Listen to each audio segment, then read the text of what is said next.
Hello, welcome back to students आज हम लेके आए हैं आपके लिए एलसीएम और एचसीएफ। तो आज हम आपको डीपली बताएंगे, थोड़ा सा इत्मीनान से आप देखने की कोशिश करिएगा और समझने की कोशिश करिएगा। और फर्स्ट ऑफ ऑल आपको राइट डाउन ज़रूर करिएगा, क्योंकि जब आप राइट डाउन करते हो तो चीज़ें आपको ज़्यादा समझ में आती है।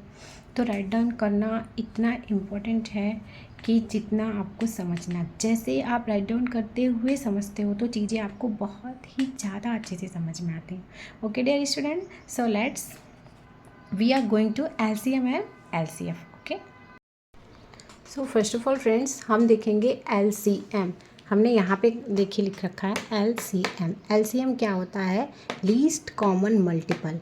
ये एम वर्ड को पकड़ेंगे। एम एम क्या बोलता है? एम बोलता है कि मल्टीप्लाई करो। क्या बोलता है? मल्टीप्लाई करो।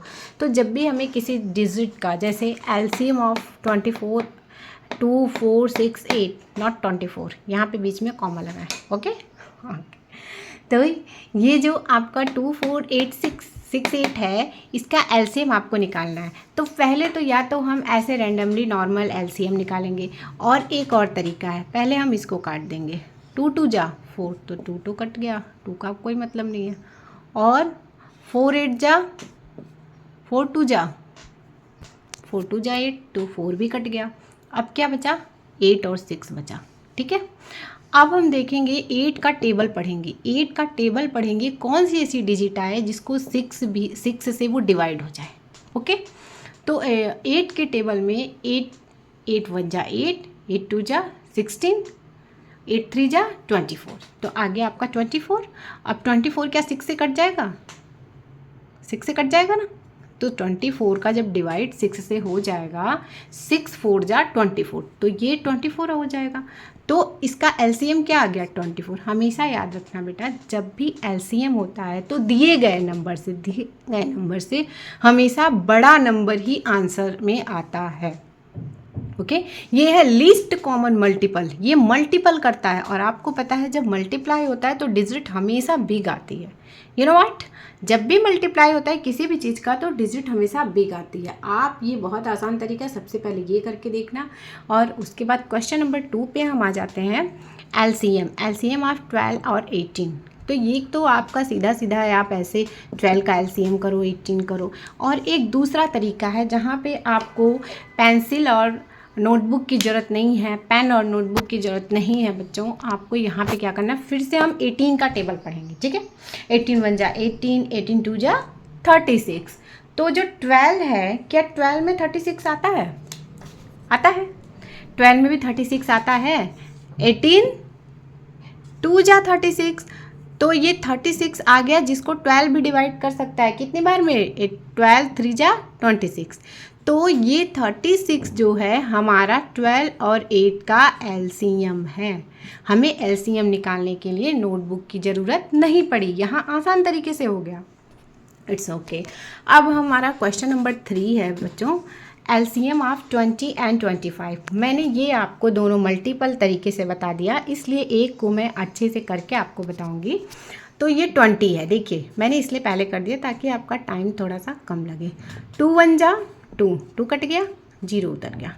2 5 जा 10, 10 कट गया, 5 5 1 जा 5। हमने इसको कैसे लिख दिया? 2 × 5। ओके, ये 20 का हो गया। ओके, 25 को काटने के लिए हमने 5 से 5 5 जा 25, फिर 5 1 जा 5 कट गया। अब आगे हमारा 5 × 5। ओके, अब हम क्या करेंगे, हम ये एक तो तरीका है कि हम सबको एक साथ मल्टीप्लाई करें। ठीक है, तो हम उतना बड़ा काम नहीं करेंगे। हम यहाँ पे देखेंगे, ये जो दोनों कॉमन है इसे हम ले लेंगे, कॉमन है इसे हम ले लेंगे। हमने लिख दिया 5 × 2, और जितने कॉमन है इनको भी रख लिया। एक तो यहाँ पे 3 5 आना चाहिए था मल्टीप्लाई में, लेकिन हमने कितने 5 लिए हैं? 2 5 लिए। क्यों? क्योंकि ये कॉमन है। क्या है? कॉमन है। तो ये कॉमन है तो हमने एक ले लिया, और 5 × 2 × 5, आंसर हमारा आ गया 100। ओके, कॉमन रिमनेम आना चाहिए। आप ये समझ लीजिएगा, जो एलसीएम होता है, एम मतलब मल्टीप्लाई करना होता है, और हमेशा दिए गए नंबर से बड़ी संख्या ही आंसर आएगी। ये होता है आपका एलसीएम। अब हम आ जाते हैं एलसीएफ पे। एलसीएम होता है हाईएस्ट कॉमन फैक्टर। क्या होता है? Highest common factor. अब इसमें आप देख लो, हाईएस्ट कॉमन फैक्टर में हम क्या करते हैं, यहाँ पे ये मल्टीप्लाई होता था, ये खुद मल्टीप्लाई होता था, और यहाँ पे ये क्या, यहाँ पे ये काटता था, मल्टीप्लाई होके बढ़ता जाता था, और यहाँ पे ये कम होता जाता है। ठीक है, तो 12 बन जा 12, 12 2 से भी 12 कटेगा, 3 से भी, 4 से भी, 6 से भी और 12 से भी। ओके, हमें क्या करना है, ये देखना है कि किससे ये डिजिट कटेगी। और 16 देख लीजिए, 16 किससे कटेगा, 1 से कटेगा, 2 से, 4 से, 3 से, 16 से। ओके, सेल्फ से। तो हमें अब ये देखना है कि इन सारी डिजिट्स में कॉमन बिगेस्ट डिजिट कौन सी है। कॉमन डिजिट देखिए, यहाँ पे भी 1 इनके पास है, यहाँ पे भी 1 इनके पास है, यहाँ पे 2 इनके पास है, 2 इनके पास है, 3 इनके पास नहीं, 4 इनके पास है, और 4 जो हमारा कॉमन है वो क्या हुआ, 4 हुआ ना। तो ये हमारा एलसीएफ ऑफ 4 क्यों होगा, या तो आप पूरा अच्छे से एलसीएम, जैसे आपने ये एलसीएम किया है इस तरीके से एलसीएम करिए, फिर कॉमन फैक्टर निकालिए, तो भी बात वही होगी। अन्यथा आप इस तरीके से करके इसका फैक्टर्स निकाल के और सीधे सीधे कर सकते हैं, तो एलसीएम का आंसर आ जाता है। Okay everyone, anyone doubt? No. Okay, बढ़ते हैं नेक्स्ट क्वेश्चन की तरफ। There alarm clock ring at the interval at 4 o'clock, 12 and 20 minutes। तो रिस्पेक्टिवली इफ दे स्टार्ट, जो रिंगिंग है, 2 is other of the much time will they next ring together। कह रहा है कि जो पहला रिंग हो गया उसके बाद कौन सा रिंग आएगा, तो 4। देखो, अगर 4 के बाद 2 मिनट्स बाद ही हम कर दें तो कभी भी क्या है, इज इक्वल टू 1 आवर्स कितना तो नहीं आ सकता, तो 20 हमने ले लिया और 30। अब हमें ये पता करने के लिए कि हमें इसका एलसीएम निकालना है कि एलसीएम, इसके लिए हमें क्या देखना होगा, हमें डिजिट देखना होगा। डिजिट क्या कह रही है, बड़े की तरफ जा रही है, मतलब मल्टीप्लाई कर रही है, और अगर मल्टीप्लाई कर रही है तो हमें हमेशा एलसीएम निकालना होता है। ओके, तो आप बताइए 4 का, 12 का, 20 का एलसीएम कितना आएगा, कितना आएगा? आप पहले 4 से 12 को कट कर दीजिए। 4 से 12 कितनी बार में कट हो रहा है, गिव मी आंसर एनीवन, कितनी बार में कट हो रहा है? 3 बार में। तो 4 से 3 बार में कट गया 12, और ये कट गया।